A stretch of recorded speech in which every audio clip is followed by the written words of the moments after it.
O Espírito de Deus está aqui, operando em nossos corações, trazendo sua vida e poder, ministrando sua graça e amor. Os feridos de alma são curados, os cativos e oprimidos livres são,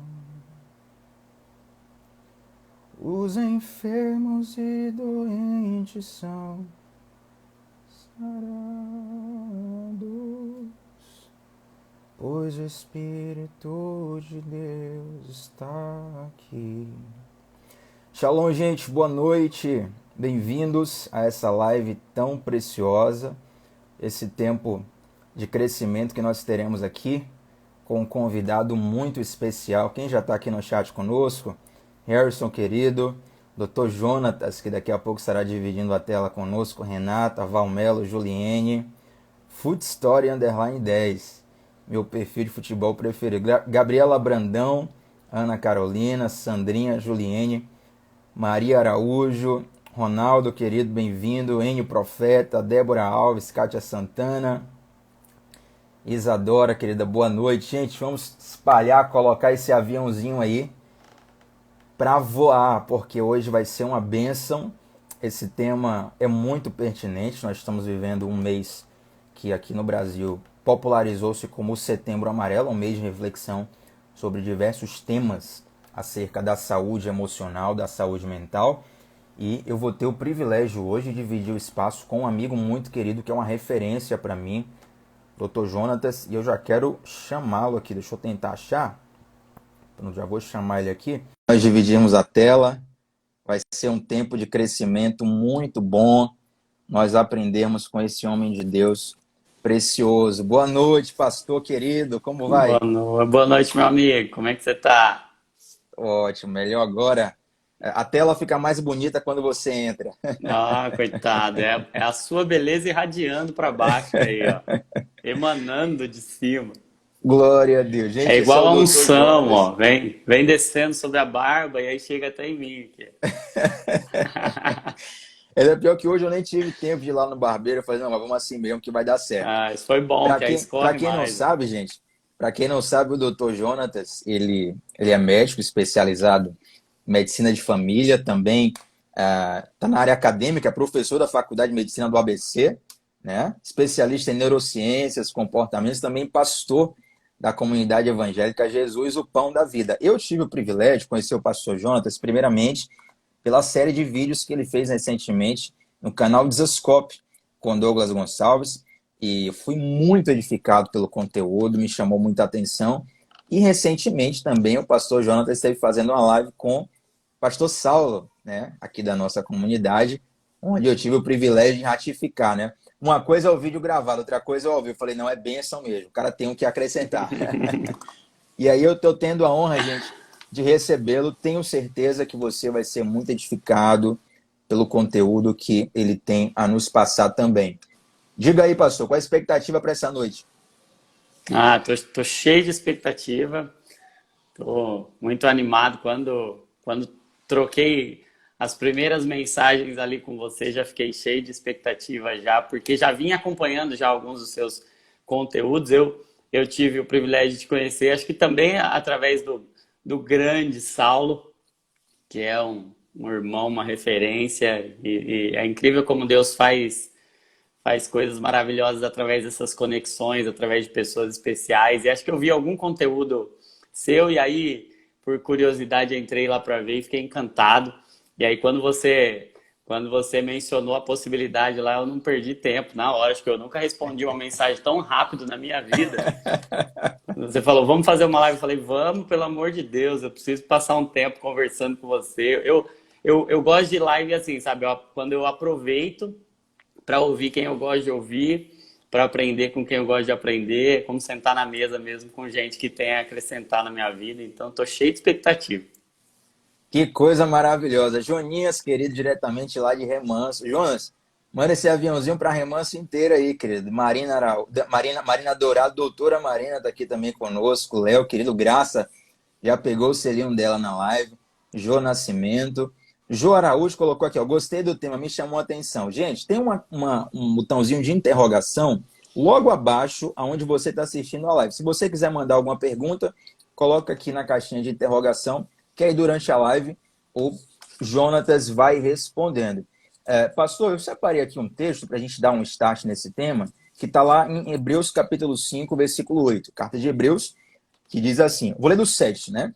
Durante sua vida, durante os seus dias de vida na terra, Jesus ofereceu orações e súplicas em alta voz e com lágrimas àquele que o podia salvar da morte, sendo ouvido por causa da sua reverente submissão.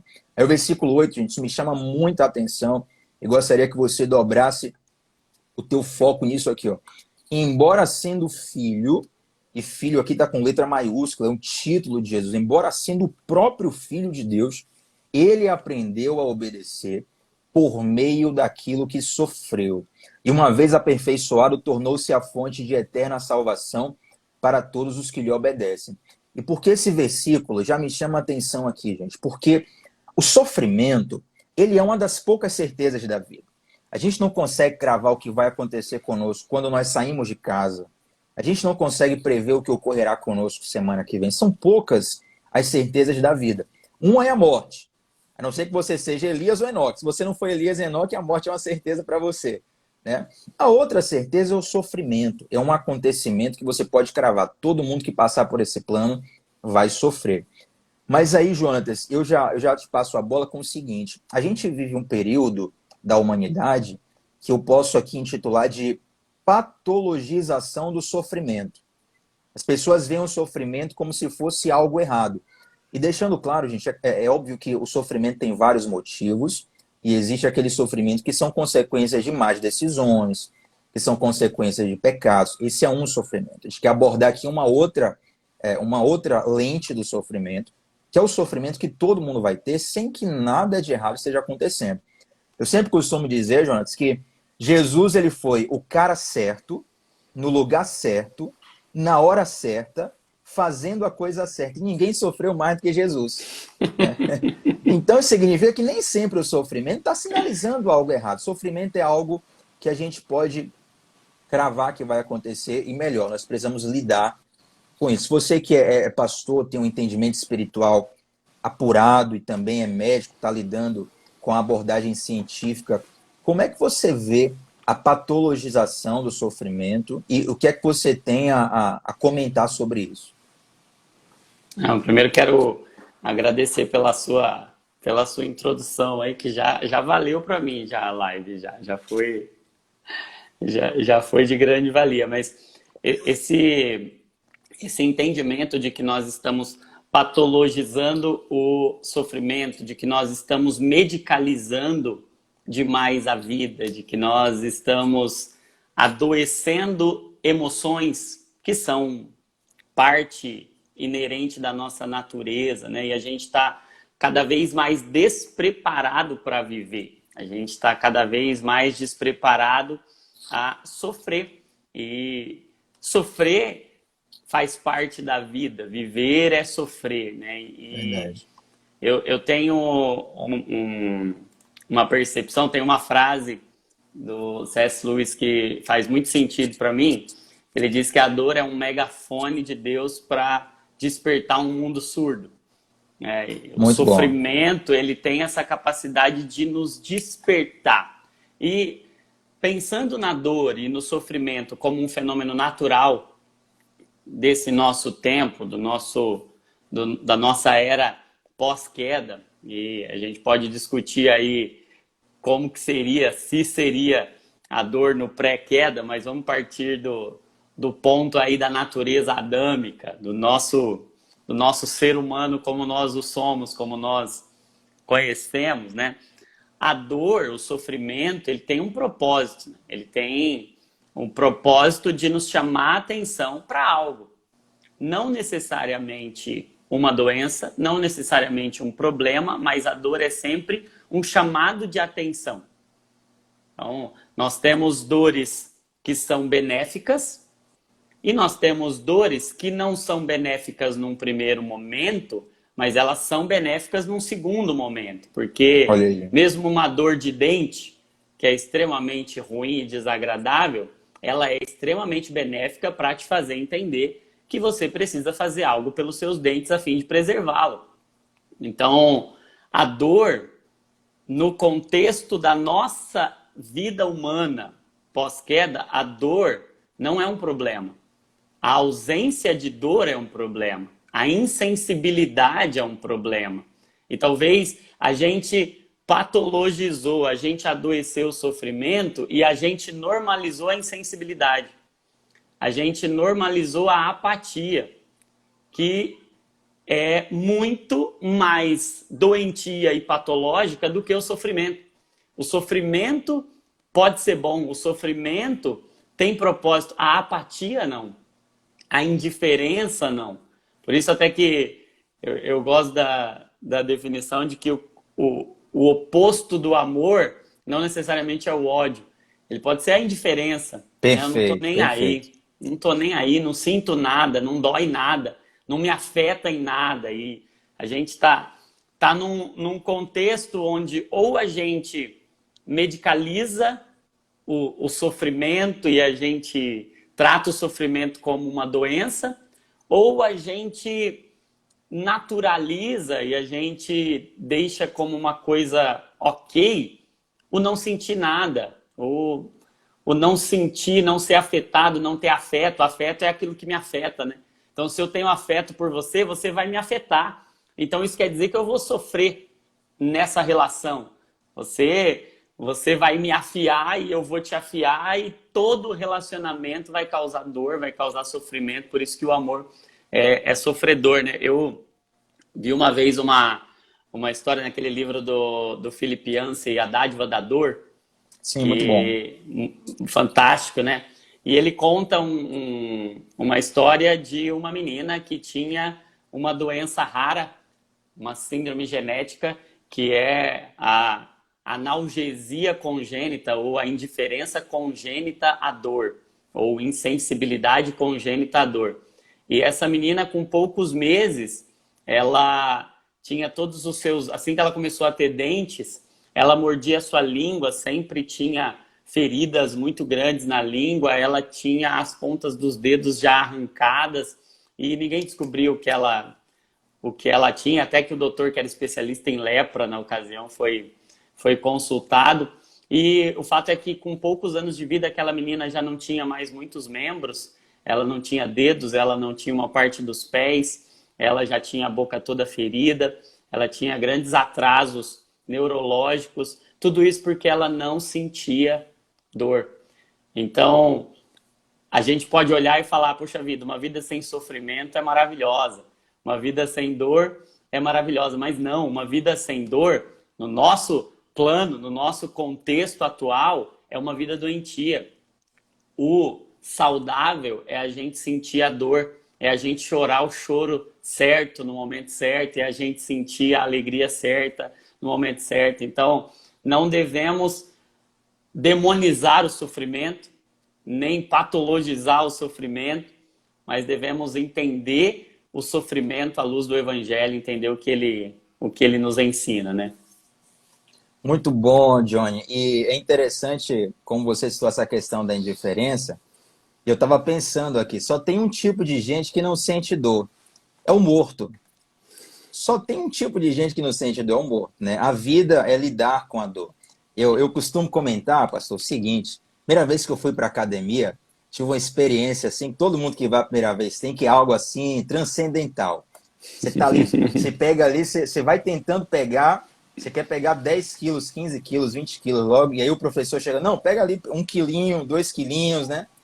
E você fica com vergonha que você tá pegando aquele peso tão ridículo e começa a pensar assim, poxa, eu tô pagando a academia para pegar algo tão ridículo. E pior, pastor, sempre acontece isso. Sempre acontece a primeira vez que vai na academia. tem um fortão que fica do nosso lado pegando 200 quilos. Que é para nos humilhar ainda mais, né? Então a gente, para posar de machão, a gente para de pegar 2 quilos e pega 3. Aí sai da academia aquela coisa, poxa, poderia fazer isso em casa, isso aqui não vai mudar nada em nossa vida. Mas qual não é a surpresa? Primeira vez que eu fui na academia, gente, quando eu malhei perna, isso aqui foi algo, quase que eu fui rebatizado no Espírito Santo, né? Que quando eu senti vontade de ir no banheiro de noite, eu não conseguia levantar da cama, as pernas completamente travadas, os músculos completamente travados. Eu sentindo aquela dor, eu pensando, meu Deus, eu estou pagando uma mensalidade para poder me acabar todo, para poder sentir um monte de dor. Mas só que, quando a gente vai para a academia, a gente está ali criando microlesões musculares que vão cooperar para um crescimento. Como o pastor falou, o sofrimento inicialmente pode até ser algo sensorialmente ruim, mas que coopera para algo bom, né? E naquele momento, Deus começou a me ensinar, filho, tem dores que não vêm para te destruir. Aquela dor não vem para te destruir. Aquela dor é a dor do crescimento. Mas tem um detalhe, Johnny, eu já te passo a palavra novamente, que é o seguinte, esse exemplo da academia, ele é capcioso, porque é o seguinte, você microlesiona um músculo, você fica cheio de dor, você não consegue nem vestir a camisa direito, mas o crescimento, ele não diz respeito à dor que você está sentindo. Tem a ver com a forma como você vai nutrir o seu músculo, né? Quem é professor de academia, quem é rato de academia, sabe que a gente não cresce na academia, a gente cresce na cozinha e dormindo, descansando. Aí sabe o que Deus ministrou no meu coração? Filho, a tua dor, ela vai ter um sentido positivo se você se nutrir bem, se você se alimentar da minha palavra. Tem gente no mundo que sente uma dor e vai encher a cara, que sente uma dor e vai mergulhar nas drogas, que sente uma dor e quer fazer uma besteira na vida. Mas nós temos a oportunidade de nos alimentarmos com a palavra de Deus. E essa palavra, assim como a dieta vai nutrir nossos músculos e tornar os músculos ainda mais fortes, essa palavra vai dar um sentido de crescimento na dor, né? Johnny, você tem muita experiência prática assim com o público que certamente procura muito para poder entender isso. Eu queria que você colocasse assim, qual o principal sofisma que você vê assim, de padrão da falta de entendimento das pessoas? Assim, todo mundo chega a 90% e pensa isso aqui e está equivocado. Qual é o maior sofisma que você vê em relação ao sofrimento?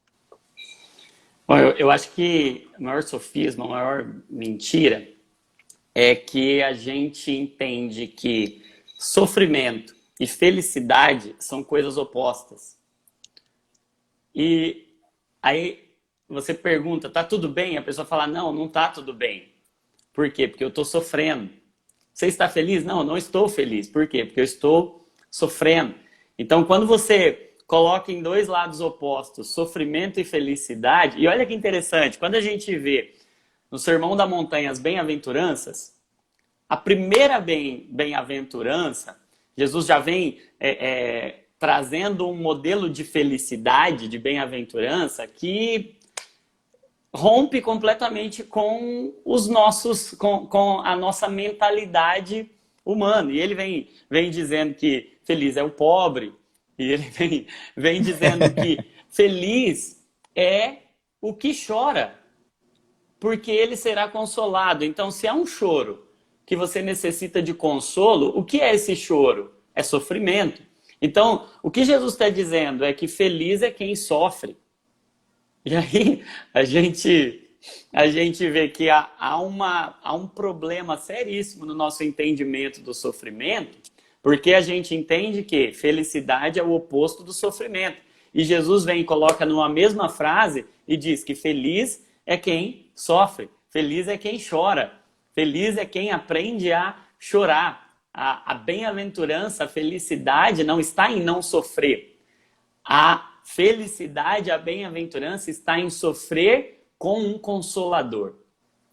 É sofrer com alguém que é poderoso para enxugar as suas lágrimas. Uau, então a felicidade não é não sofrer. A felicidade é sofrer ao lado do Consolador, ou tendo o Consolador dentro de você, né? Então, quando a gente entende que sofrimento e felicidade estão numa mesma frase, estão em Cristo, quando a gente entende que não preciso estar sem sofrimento para estar feliz. Não, pelo contrário, eu preciso ter o Consolador para ser feliz. E aí quando eu rompo com essa mentalidade de que tudo precisa estar bem, minha vida financeira precisa estar ótima, minha família precisa estar bem, meu ministério precisa estar bem, a minha saúde precisa estar bem, e tudo precisa estar bem, e eu preciso estar num completo estado de bem-estar para que eu seja bem-aventurado, para que eu esteja feliz. E Jesus vem e rompe com tudo isso e diz, não necessariamente, as coisas vão sair do seu controle, você vai precisar que elas saiam para que elas entrem no meu.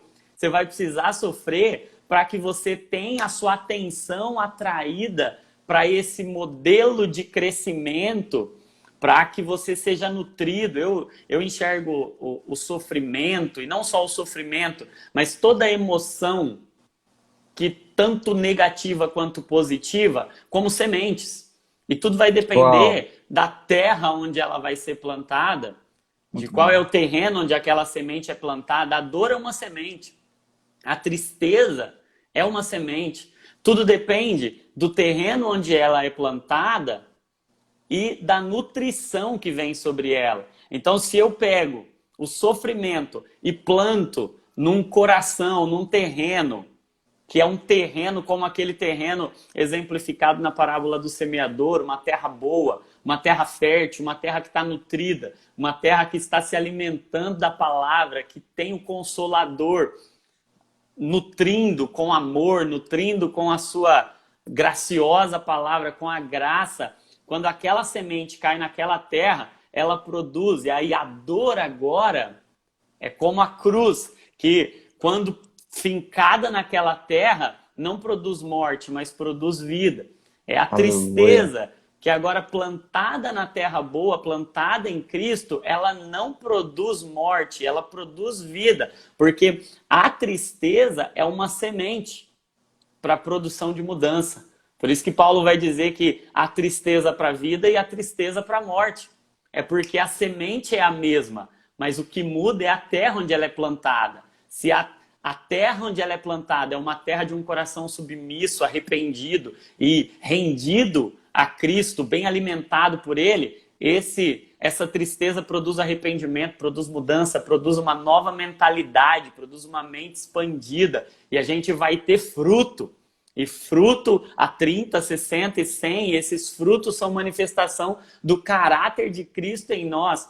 E esse caráter é um caráter que, onde havia morte, nasce vida, porque para a semente nascer, primeiro ela precisa morrer. Então, o evangelho é isso. É a vida procedendo da morte. É do meio do sofrimento nascendo fruto, nascendo uma nova vida, né? Muito forte. Gente, olha, se você está sendo edificado por essa live, você tem que mandar esse aviãozinho para a primeira pessoa que vier na sua mente.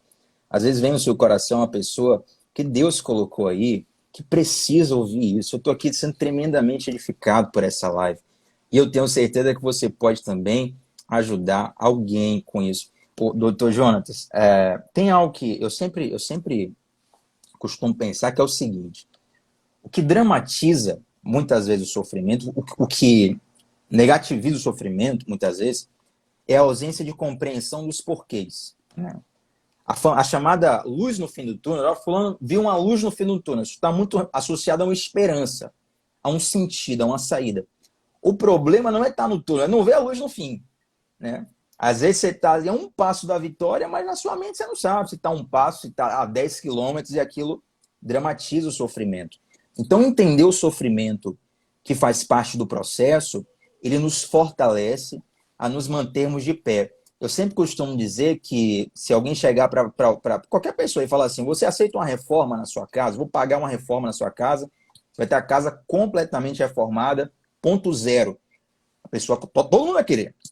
Todo mundo vai querer uma reforma de graça. Mas a reforma, o desejo da reforma, ela vem por um desejo de resultado final, né? Aí eu pego a revistinha, ou eu pego uma tela de computador e falo, ó, tua sala vai ficar assim, teu banheiro vai ficar assim, tua cozinha vai ficar assim. Quem é dona de casa aqui já até se emociona só de pensar. Tiago, estou precisando de uma reforma no meu apartamento, na minha casa. Mas a reforma, para ela chegar no final, para ela ficar do jeitinho que está ali na revista, vai precisar passar por um quebra-quebra na tua casa. Vai ter poeira, vai ter barulho de martelo, furadeira, sujeira, tumulto. E aí, se alguém chega na tua casa e vê aquela confusão, vai pensar, o que é que está acontecendo aqui? Aí você fala para a pessoa, não, estamos num processo de reforma. Então há um entendimento. Né? Está passando-se um sofrimento para algo final. Mas imagina que a pessoa chega na sua casa, não, o que é está acontecendo aqui? Furadeira, martelo, estão quebrando tudo, e você fala assim, rapaz, não sei o que está acontecendo. Mas como assim? Quando termina isso aqui? Eu não sei, não faço. Então, a falta de compreensão do propósito, isso torna o sofrimento algo negativo. Toda vez que nós entendemos um propósito, Pastor Jonas, eu acho que o preço é como se tornasse mais barato. Preços são volúveis, né? Que a gente está numa crise financeira aí que parece que é eterna no Brasil, e a gente sabe que às vezes o real, uma das principais notícias nos jornais são o dólar está valendo tantos reais, o dólar está valendo o poder de compra do real, ele aumenta e diminui a depender das situações. Então o preço, muitas vezes, ele vai valorar conforme o senso de propósito. Quando nós entendemos o propósito de Deus, quando nós dizemos, olha, você está em reforma, você está sofrendo, mas é para algo maior. Isso é atenuado. Agora, muitas vezes, a gente perde, né, esse senso de propósito. E a pior situação é quando a gente está perdido e não sabe que está perdido. Porque a gente não procura ajuda. Né? Eu lido com muitas pessoas assim, que estão perdidos, não sabem que estão perdidos, aí não procuram ajuda. E muitas vezes essa é a grande armadilha do inimigo. É te fazer achar que está no caminho certo quando você não está no caminho certo. Pastor, o que é que você diz para alguém que está na igreja, botar o estereótipo certinho aqui, está na igreja, serve a Deus, fala assim, pastor, não estou em pecado, não estou fazendo nada de errado, estou na igreja, sou crente, creio em Deus, mas estou com angústia profunda no coração. Eu vou até mais fundo aqui, pastor, te colocar num dilema aqui, viu? Você que lute. O próprio Jesus ora assim, ó, a minha alma está angustiada até a morte. Peraí. Como é que Jesus ele chega nesse nível de angústia? Como é que você explica isso para um coração que crê em Deus e está dizendo assim, doutor Johnny, eu faço tudo certo e está dando tudo errado. Me ajuda a entender essa situação. Bom,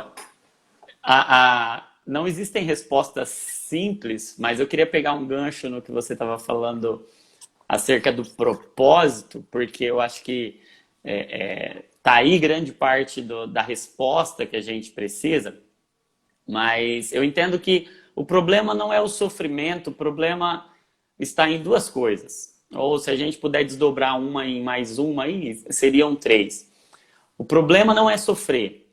O problema é, primeiro, sofrer sem um propósito. É sofrer sem entender o propósito do sofrimento.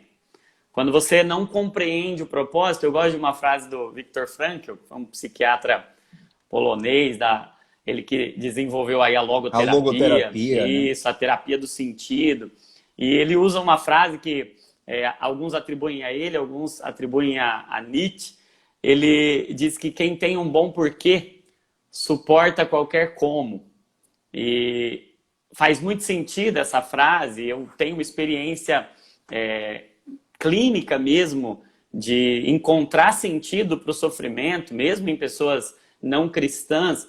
Mas quando faz sentido, e a gente encontra sentido quando realmente eu vejo um sentido, eu vejo uma luz, eu vejo um porquê. Quando eu encontro um porquê, e é como a dor mesmo, a dor ela sempre tem um porquê, ela sempre aponta para algo. A dor, quando ela é um fim em si mesmo, quando ela é um fim, ela é um problema. Mas quando ela é um meio para você chegar em algo, aí ela se torna algo que tem o seu valor. Ela ainda é sensorialmente desagradável, mas ela tem valor, ela tem um propósito.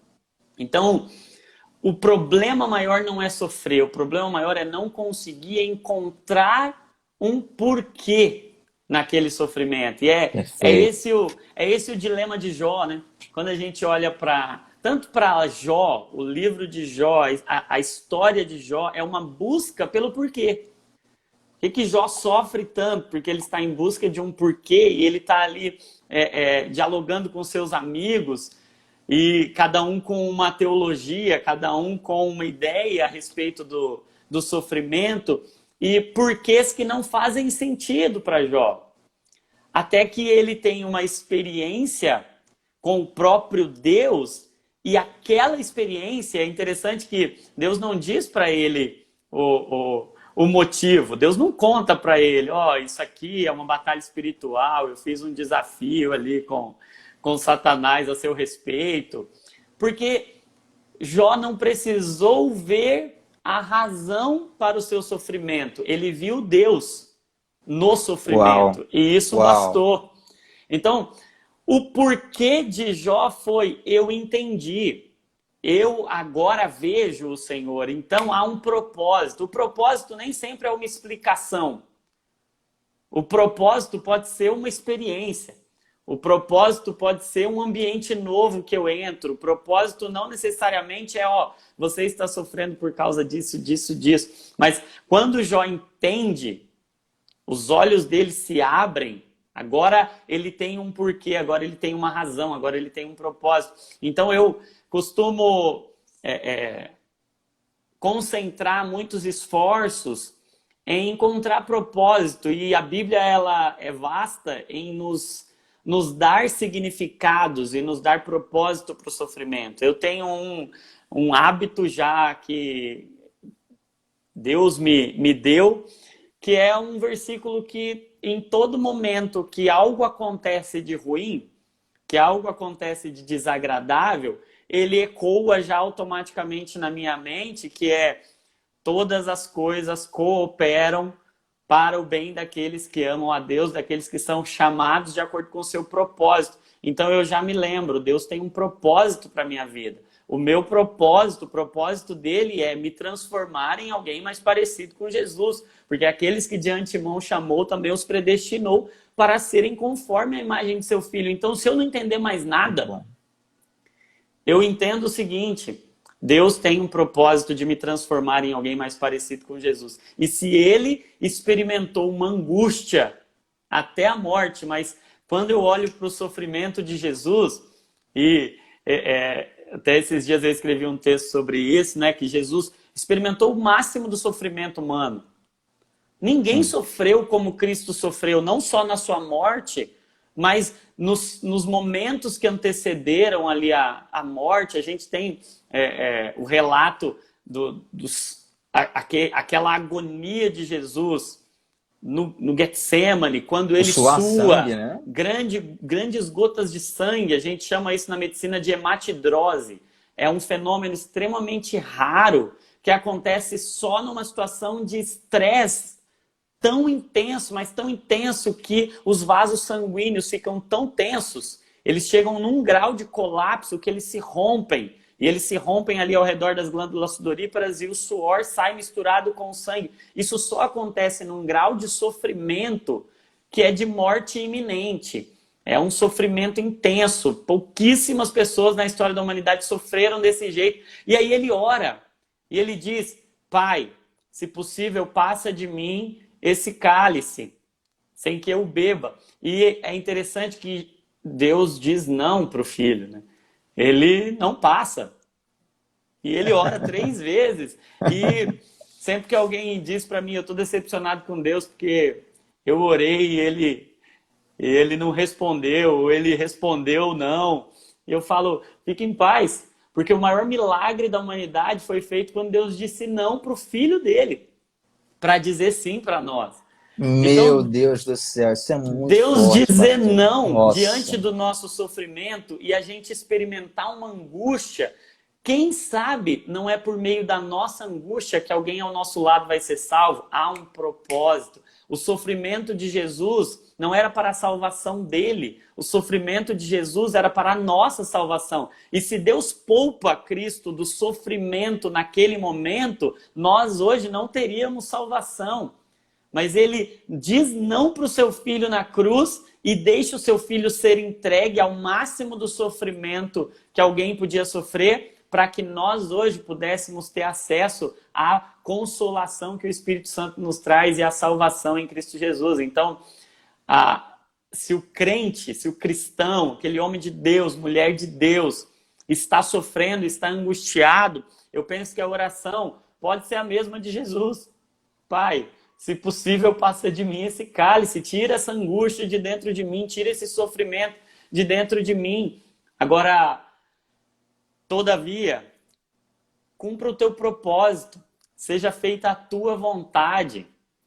Se eu precisar sofrer para que alguém seja salvo, se por meio do meu sofrimento o Senhor está alcançando alguém, cumpra em mim o seu propósito. Eu preciso ser maduro para abraçar o sofrimento. E o próprio sofrer no latim, a palavra sofrer é suffere, e vem de sub, que é estar debaixo, fere, que o sub ali é estar abaixo, e o fere é uma carga. E foi uma expressão usada principalmente para estar carregando um peso, para estar carregando uma cruz. Então, sofrer é uma terminologia que diz: eu vou pegar a minha cruz e seguir Jesus. Isso é o chamado do Evangelho, né? Pastor, essa frase vai ecoar na minha alma o resto da vida. O maior milagre da humanidade é experimentado porque Deus disse não ao seu filho.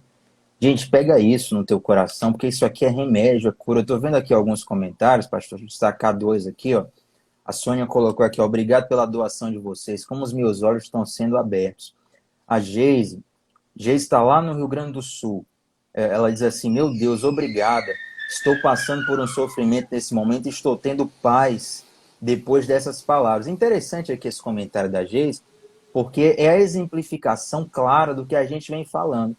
Provavelmente a circunstância na vida de Geise não mudou durante a live. O que mudou foi a percepção dela diante da circunstância, né? Então, muitas vezes a gente está orando dizendo assim: Senhor, trabalhe em minha circunstância, trabalhe em minha circunstância. E Deus está trabalhando na tua perspectiva sobre a circunstância. E, gente, só para a gente saber, eu estou aqui de Salvador. Você está de que cidade, pastor? Eu estou de São Bernardo do Campo, São Paulo. São Bernardo do Campo. Paulista. Então, você que não é de Salvador e não é de São Bernardo do Campo, em São Paulo, coloca aqui qual a cidade que você está, só para a gente fazer um censo demográfico aqui bem rápido, né, nessa dinâmica, para a gente conhecer a forma que nós temos de nos comunicar com o público aqui durante a live pelo chat. E eu estou sendo muito edificado pelo que Deus está trabalhando aqui. Pastor, tem um exemplo que eu gosto muito, que é a ideia do sofrimento para gerar algo novo, né?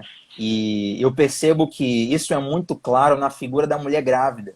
Eu vou dar um dado aqui que eu li há muitos anos atrás. Você é médico, você pode me corrigir se eu falar errado, tá? Não tem problema nenhum. Mas eu li certa vez que para um homem entender a dor de um parto natural de uma mulher, existe uma medida de dor, né, na física.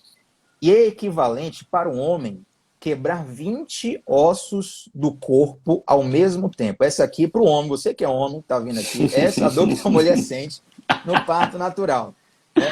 Então, a mulher está passando ali. Gente, tem homem que... Homem, a gente sabe, né, pastor? O homem está com uma gripezinha, um resfriado, ele já nem levanta da cama, aquele tempo todo. E a mulher passa por tudo isso. E é interessante que essa dor, apesar de ser inimaginável para um homem, a mulher passa por essa dor muitas vezes. Claro que hoje tem outros procedimentos, cesárea e tal, mas a gente está falando da vida humana. A mulher passa por esse sofrimento, mas eu até vi num dos seus vídeos da Unisascope a questão da descarga da ocitocina quando a mulher pare, né? A mulher tem um filho. Então ela vê a recompensa nos seus braços e muitas falam assim: olha, eu passaria por tudo isso novamente se fosse necessário. E aí me lembra, pastor, aquele versículo que diz assim, um versículo que é messiânico, que fala assim: tu verás o fruto do teu penoso trabalho e te alegrarás. Você disse que lembra de Romanos 8:28, toda vez que está passando por uma situação. Eu costumo lembrar desse versículo: tu verás o fruto do teu penoso trabalho e te alegrarás. Gente, pode ter certeza que tem hora que eu penso aqui em surtar, jogar tudo para cima. O negócio é que eu pego meu surtozinho particular e coloco meu surto de joelho, submeto meu surto à palavra. submeto o meu surto a uma promessa, a convicção de que haverá um fruto. Isso me fortalece demais. Então, às vezes, você está grávido de algo que Deus vai gerar e não entende isso. Agora, sabe qual é o detalhe, pastor? Eu já te passo a palavra aqui. É que na gravidez, a mulher ela não espera ter o filho para mudar os hábitos. Ela tem que mudar os hábitos para ter o filho. Eu não tenho filhos ainda, né? Minha irmã tem uma filha, então tem uma sobrinha. Eu acompanhei o período de gestação da minha irmã.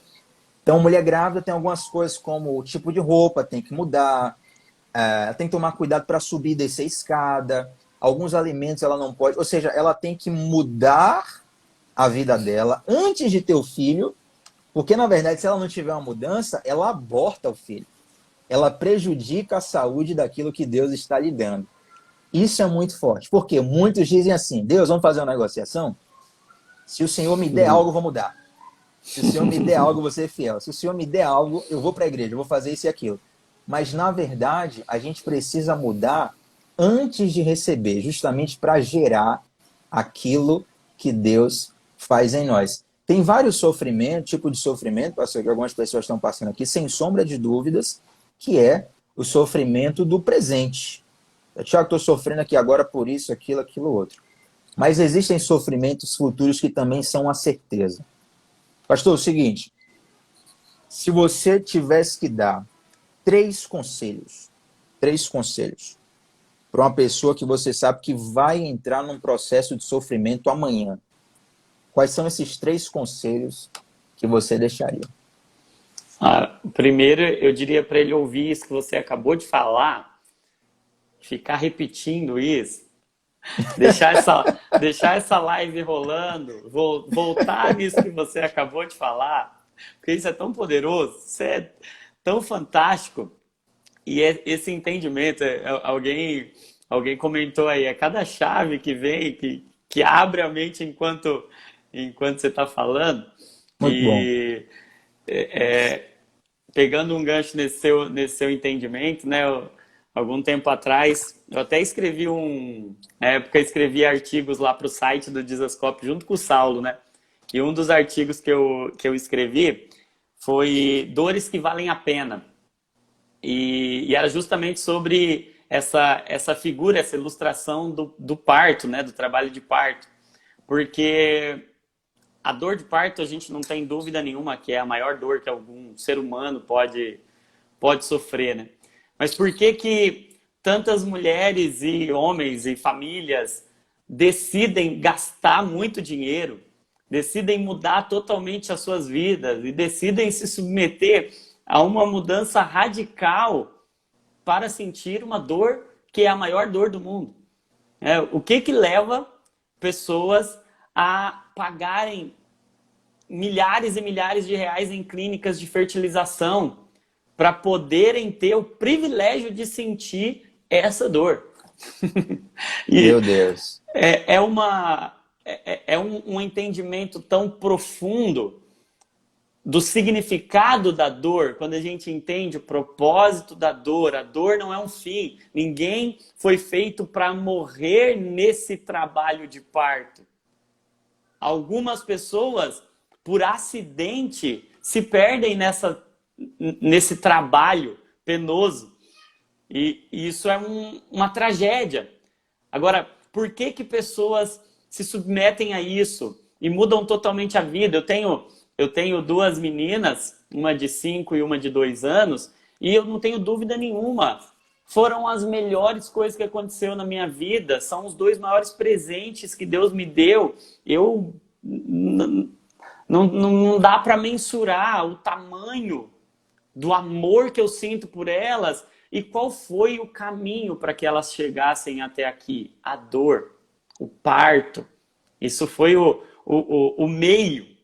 Então, quando a gente entende a dor como um meio e não como um fim, e a gente entende que, diferentemente de uma dor de dente, que também dói bastante, ou de uma cólica renal, que dói muito também, a dor do parto é uma figura bíblica para nós e diz que, olha, nós vivemos dores como que de parto, aguardando aquele dia e essas dores, e nós temos essa pressão, como que se as circunstâncias, o ambiente cada vez nos apertasse mais. E a palavra para tribulação, palavra original ali, grega, é justamente prensa.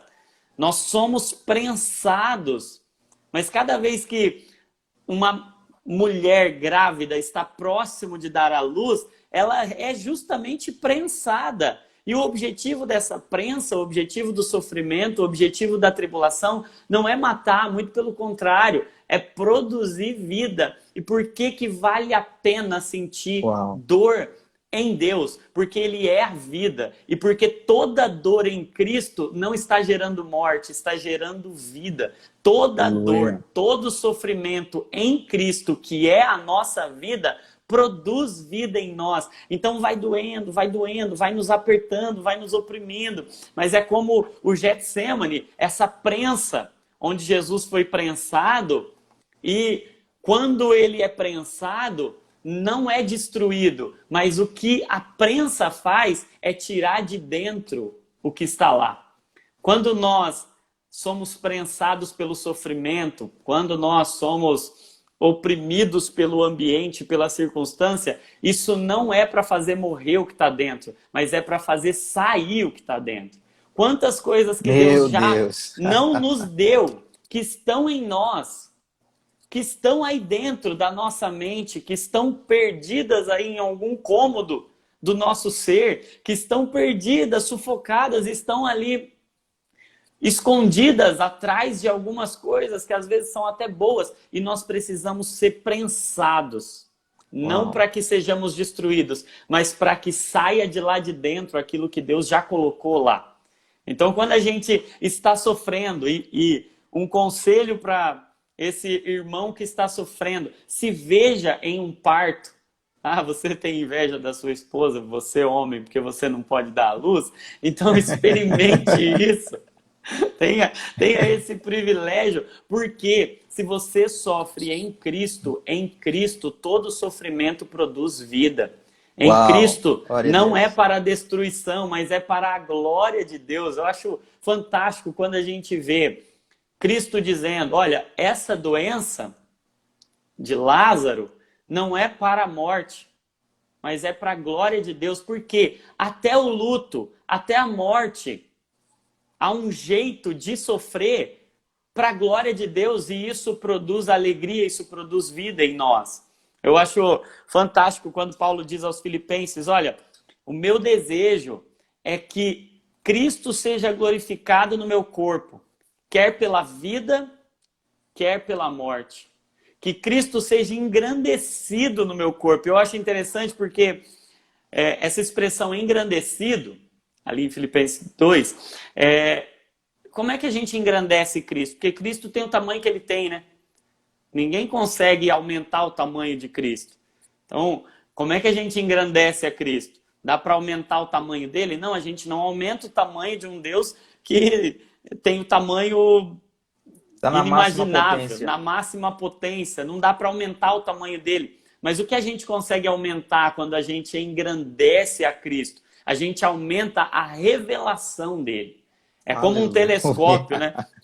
É como um telescópio. Um telescópio tem o poder de aumentar o tamanho da Lua? Não, mas ele aumenta a imagem da Lua. Se eu olho naquele telescópio, aumenta a imagem que eu tenho da Lua. Então nós, quando estamos sofrendo, podemos sim aumentar a imagem, a revelação de Cristo na nossa vida. Quando a gente enxerga o sofrimento, quando a gente enxerga a dor como esse telescópio, como essa oportunidade de ser como Lázaro, não é para a morte, mas é para a glória de Deus. Essa doença não é para a morte, essa morte não é para a morte, é para a glória de Deus, porque quer pela vida, quer pela morte, se der tudo certo, eu engrandecerei a Cristo, mostrando que Cristo é maior do que aquilo que deu certo. Mas se der tudo errado, eu engrandeço a Cristo, mostrando que Cristo é maior do que aquilo que deu errado. Então, quer pela vida, quer pela morte, Cristo será engrandecido. Então, vou passar a bola para você, depois a gente continua aí nos 3 conselhos, mas entender o sofrimento é parte fundamental de entender o evangelho, porque o evangelho é cruz. E o que é cruz senão a figura máxima do sofrimento, do trabalho penoso, né? Nossa, eu tô encantado, pastor, eu estava pensando aqui, antes de começar a live, pensando comigo mesmo, em como Deus te deu assim, uma unção de clareza muito grande. Isso é uma coisa muito rara. Eu acredito que vem de Deus. Às vezes a gente só vê isso no púlpito, mas também está muito clarificado nas salas de aulas, nas universidades, nos influenciadores digitais. E eu pensando, né, meu Deus, como o Johnny tem assim uma unção de clareza. Eu creio que é uma unção de Deus mesmo. Porque você trouxe esse exemplo do telescópio e outros exemplos que você trouxe aqui na live. Isso é como se cravasse, cimentasse no nosso coração um entendimento. Eu tô entusiasmado, estou recebendo vida de Deus, pastor, dessa live. Eu estou muito feliz com isso. Tem um versículo, na verdade, um capítulo inteiro que é muito conhecido da Bíblia, que é João 15, onde Jesus vai dizer assim: eu sou a videira verdadeira, né? A videira pé de uva, meu pai é o agricultor. Vocês são os ramos. E eu costumo brincar com o pessoal: você que acha que você não está na Bíblia, você está na Bíblia aqui, ou você aqui, ou você é o ramo. E aí Jesus fala assim: com o ramo, meu pai tem duas atitudes. E são duas atitudes muito parecidas, esteticamente parecidas. O ramo que não presta, ele corta e joga fora, lança no fogo. O ramo que é bom, ele poda para dar mais fruto ainda. Se você olhar o corte para jogar fora e a poda, são atitudes esteticamente parecidas. Eu tinha uma árvore dessas de jardim na frente da minha casa, quando era pequeno, e volta e meia tinha um jardineiro que chegava lá. A impressão que dava que ele estava cortando a árvore, na verdade ele estava podando. Então, às vezes, a ausência de discernimento faz a gente confundir a poda com o corte da exclusão, com a eliminação. E quando você traz esse ensinamento, quando você traz essa clareza, a gente começa a ressignificar os cortes de Deus, né? A entender que, meu Deus, eu sei que Deus está me cortando, na verdade Deus está me podando. Eu costumo dizer, pastor, tem algo que mexe muito comigo, é que a obra de Deus, Deus é um artista, né? E nós somos uma obra de arte de Deus. E essa obra de arte de Deus, às vezes a gente pensa um artista logo na figura do artista plástico, o pintor. A gente pega assim um quadro branco e o pintor começa a pintar um quadro branco. E claro, você pode usar essa figura para falar da obra de Deus, mas eu penso que a forma mais parecida com o trabalho de Deus é o da escultura. Porque o quadro branco, a gente começa a acrescentar coisas nesse quadro. Na escultura é diferente. A escultura a gente costuma tirar aquilo que não é a obra de arte final. Eu gosto muito dos vídeos que tem pela internet, aqueles vídeos acelerados, onde o escultor pega um pedaço de madeira bruto, um pedaço de gelo, um cubo de gelo bruto, e nós que não somos artistas pensamos, rapaz, o que é que vai acontecer aí? Né? E o escultor, a gente está vendo o pedaço bruto. O escultor, ele já vê a obra de arte final que está dentro daquele pedaço bruto. Então, talvez você se olhe no espelho e pensa, não, eu sou uma pessoa completamente bruta, não estou vendo sentido na minha existência. Mas o escultor que vai te esculpir, ele já viu algo dentro de você, agora ele vai trabalhar em você. E o escultor começa a tirar tudo o que não é aquela obra de arte. Aí a beleza dos vídeos acelerados, que eu gosto, é o seguinte, o vídeo está acelerado, o cara começa ali a quebrar o pedaço de madeira, a quebrar o gelo, e você vai pensando, rapaz, não faz sentido, não faz sentido, não faz sentido, não faz sentido. O vídeo já está acabando, não faz sentido. Quando chega ali faltando 1, 2, 3 segundos, tudo faz sentido. Porque quando nós estamos sendo trabalhados, se a gente não se olha com a ótica do artista, parece que nada faz sentido. A gente não consegue encontrar o propósito. Mas Deus é um Deus que compartilha a visão dele. Nós precisamos nos olhar com o olhar do artista. E muitas vezes, quando nós perdemos algo, Deus está nos abençoando. Eu gosto de uma frase que um pastor coloca, e todos que estão nos assistindo aqui, julgue essa frase não teologicamente, mas poeticamente. Ele diz assim, quando Deus quer te abençoar, ele te tira uma coisa. Mas, pastor, quando Deus me dá o quê? Ele quer te testar. Quando Deus te dá algo, ele quer te testar. Quando ele quer te abençoar, muito boa, muito boa. Ele tira algo. Esse é muito forte. Porque, na verdade, o sofrimento, assim, numa perspectiva negativa, digamos assim, né? Digamos assim, porque depois nessa live a gente ressignificou tudo. Mas a perspectiva negativa, ele vem de um cansaço, de um sofrimento, como você colocou no latim, o sufere, né? Está sobre uma carga. E muitas vezes o que Deus faz é tirar essa carga. Vem até mim, você que está cansado, você que está oprimido, eu vou te aliviar, eu vou tirar essa carga de você. E muitas vezes a gente leva tanta carga conosco, não, porque vou precisar disso, vou precisar daquilo, vou precisar... Aí Deus vai e tira, e nos traz de volta a simplicidade que nos alivia. Aí quando Deus tira aquela carga, a gente... Você recebe o alívio do Pai. E o alívio, muitas vezes, vem como uma estética de derrota. Meu Deus, perdi algo. Não, você não perdeu, querido. Deus está te aliviando. Deus está tirando dessa escultura aquilo que não é a obra de arte final. Pastor, você quer comentar uma coisa? Que eu quero fazer Meu Deus um papo do céu. reto aqui, rapidinho contigo. Eu quero só comentar que isso tem que ficar gravado. Meu Deus do céu. Quando Deus quer nos abençoar, Ele tira algo de nós. Quando Ele dá é porque Ele quer testar. Meu Deus, fantástico, fantástico. Gravem essa aí, gente. Glória a Deus. Ó, quem está aqui conosco? Joelson, meu querido irmão, é um irmão para mim, de Aracaju, Sergipe. E Ana, lá de Canavieiras. Fabiana, de Salto, São Paulo. Cacá Costa, de Canoas, Rio Grande do Sul. Natália, do Rio de Janeiro. E o Sana, de Cruz das Almas, aqui interior da Bahia. Sônia, do Rio de Janeiro. Carolina, de Saquarema. Rio de Janeiro em peso aqui, viu? Sheila, de Americana, São Paulo. Leda Timóteo, de Atibaia. Sandrinha querida, sempre conosco aqui, lá de Barra Bonita, interior de São Paulo. Estela Cunha, de Contagem. Simone, lá de Boston, Massachusetts, United States. Grande New England Patriots. Tô torcendo essa temporada, viu, lá na NFL. Nicole, de Araxá, Minas Gerais.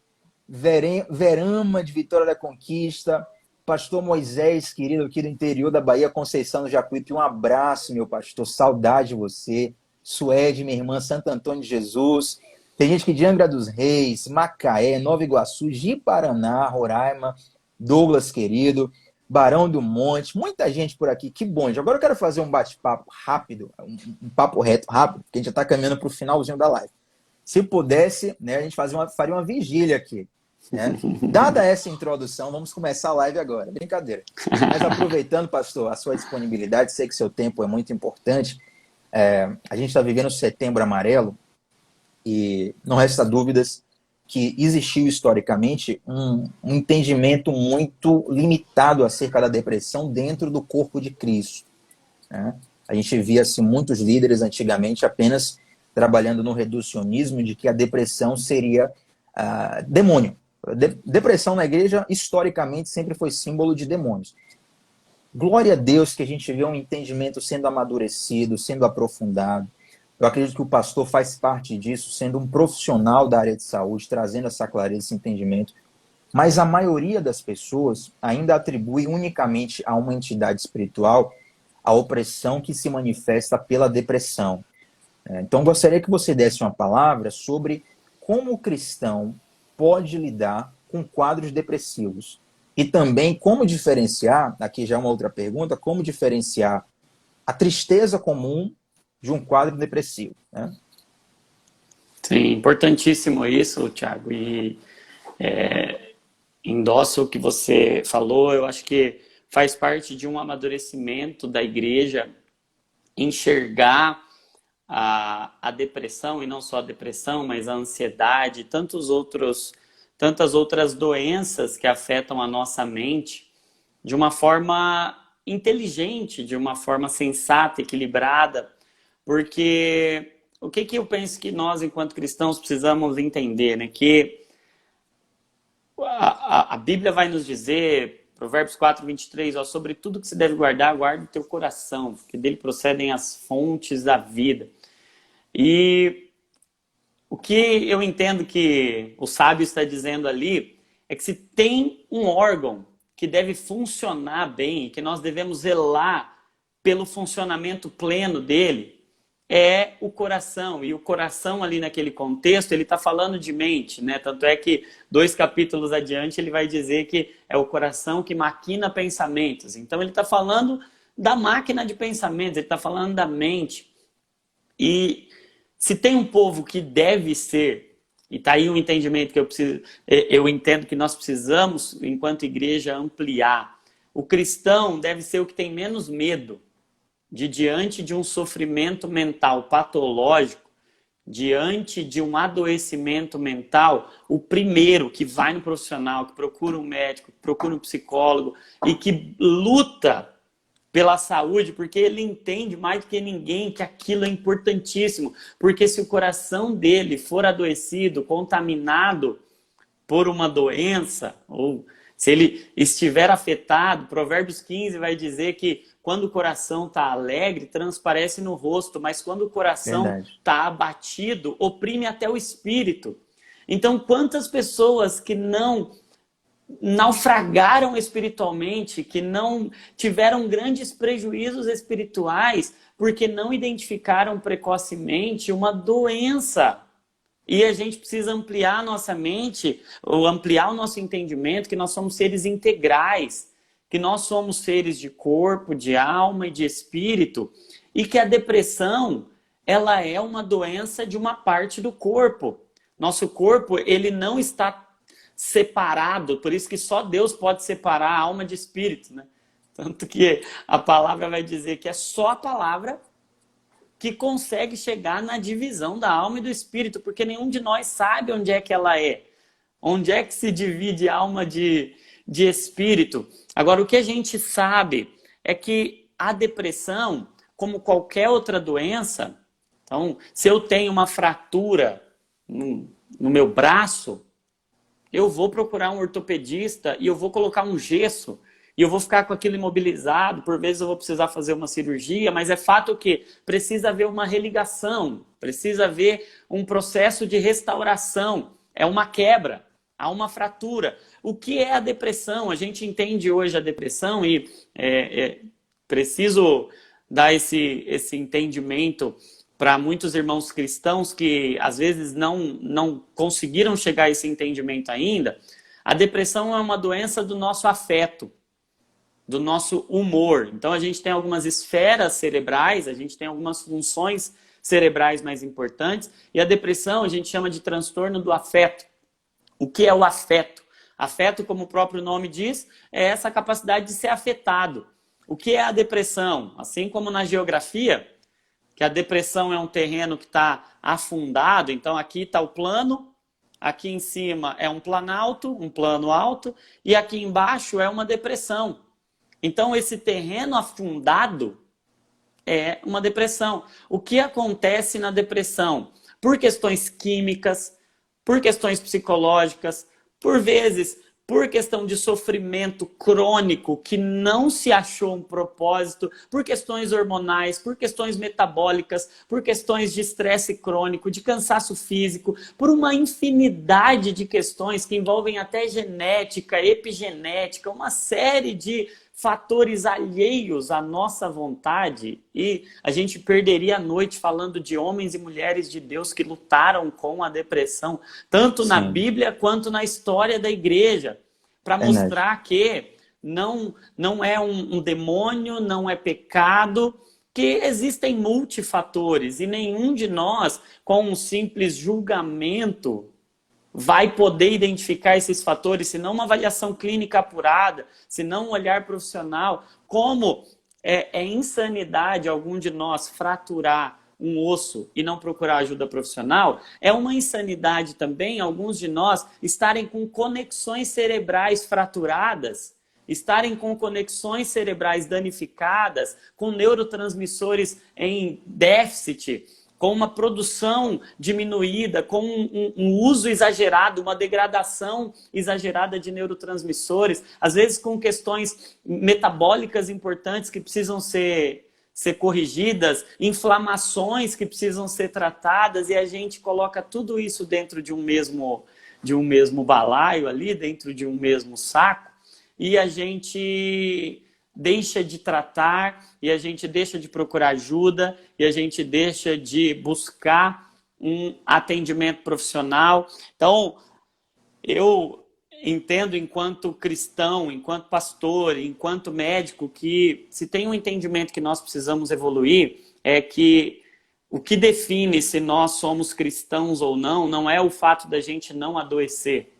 O que define se nós somos cristãos ou não é o que a gente faz diante das adversidades que nos vêm. Então, se eu tenho uma adversidade, se eu tenho uma depressão, se eu tenho uma ansiedade, se eu tenho qualquer que seja um problema que atingiu uma parte do meu corpo, porque a mente é uma parte do corpo. A gente já tem hoje exames de neuroimagem, a gente já tem ressonância magnética funcional, a gente tem tomografia por emissão de pósitron, de fóton. Você vê o cérebro de uma pessoa com depressão numa neuroimagem e o cérebro de uma pessoa sem depressão, parece que um acendeu a árvore de Natal ali toda, o outro queimou tudo, sabe?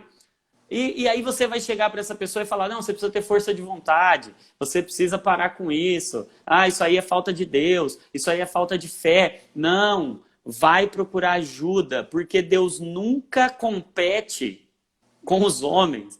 Deus está acima. Então, eu recebo, e hoje tem sido uma parte importante dos meus atendimentos. Hoje eu acho que eu atendo 90% do meu público em consultório é cristão. Eu fico muito feliz por isso, né? Porque até agradeço ao Dizascope por isso, porque me fez ser visto aí por muitos cristãos que estavam sofrendo e que acharam em mim uma pessoa que poderiam confiar esse sofrimento, mas que vem sofrendo às vezes há anos ou não conseguiam falar, não conseguiam expor, não se sentiam confortáveis para falar. E hoje tenho recebido muitas pessoas, muitos pastores em consultório, muitos cristãos genuínos, sinceros, que estão buscando ajuda, que estão se tratando. E isso é a coisa mais linda do mundo. Porque eu costumo dizer o seguinte, olha, Deus, quando ressuscitou Lázaro, ele não tirou a pedra. Ele disse, tirem a pedra. A música, sinto muito dizer, mas a música da Aline Barros está equivocada em uma parte. Remove a minha pedra. Né? Remove a minha pedra, me chama pelo nome. Ele chama pelo nome, mas ele manda que retirem a pedra. Então, o que nós podemos fazer e o que um antidepressivo pode fazer, o que uma psicoterapia pode fazer, o que uma mudança de hábito pode fazer, isso não é Deus quem vai fazer. Então, você procurar um profissional, você que tem aí, respondendo a sua pergunta, quando você consegue perceber que isso não tá normal, tem 2 sinais prioritários na depressão. Um primeiro sinal é a perda do prazer. A gente chama isso de anedonia. Se a pessoa tem perda do prazer por 2 semanas, pelo menos, na maior parte dos dias, acompanhado ou não, então qualquer um desses dois sintomas, a perda do prazer ou a tristeza, o abatimento, isso que a gente chama mais comumente de depressão mesmo, a tristeza, o humor mais deprimido, mais rebaixado, porque o que acontece? E aí peço perdão por estar estourando um pouquinho nosso tempo, mas não, o nosso afeto normal, ele está aqui, né?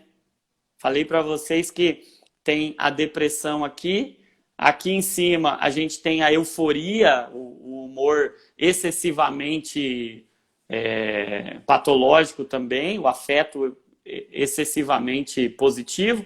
O normal é a pessoa sentir dor e sentir prazer e sentir dor, sentir sofrimento e sentir alegria.